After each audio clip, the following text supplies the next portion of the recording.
Une quatrième grève des employés d'entretien de la STM pourrait venir jouer aux troubles fêtes pour les fêtes de fin d'année.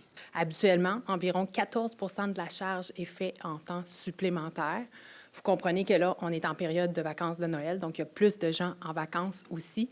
À ça s'ajoute la durée d'une grève d'un mois de temps supplémentaire. Donc, on comprend que les effets combinés risquent de nous emmener à avoir des impacts sur l'offre de services. J'aimerais également souligner que c'est ça qu'on est en train de négocier présentement dans nos conventions collectives, hein, d'être capable d'avoir une flexibilité, une latitude nécessaire.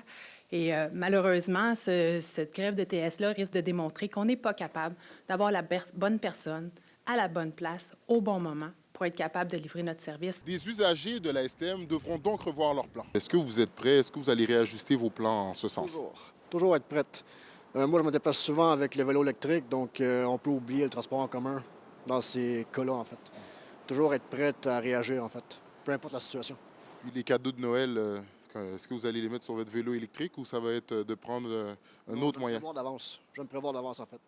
Ma soeur qui prend le bus d'habitude et tout, je pense que c'est problématique pour elle parce qu'elle travaille aussi, fait que c'est compliqué pour elle. Mais vraiment, c'est juste ça. Elle va devoir se rendre au travail en payant un moyen alternatif. Ouais, le Uber et tout ça, puis ça, c'est compliqué avec la famille et tout. C'est sûr qu'on va planifier à ce moment-là des trajets qui vont être plus longs. Enfin, c'est sûr que ça va affecter, oui. C'est dérangeant. Vous avez une alternative, un plan B?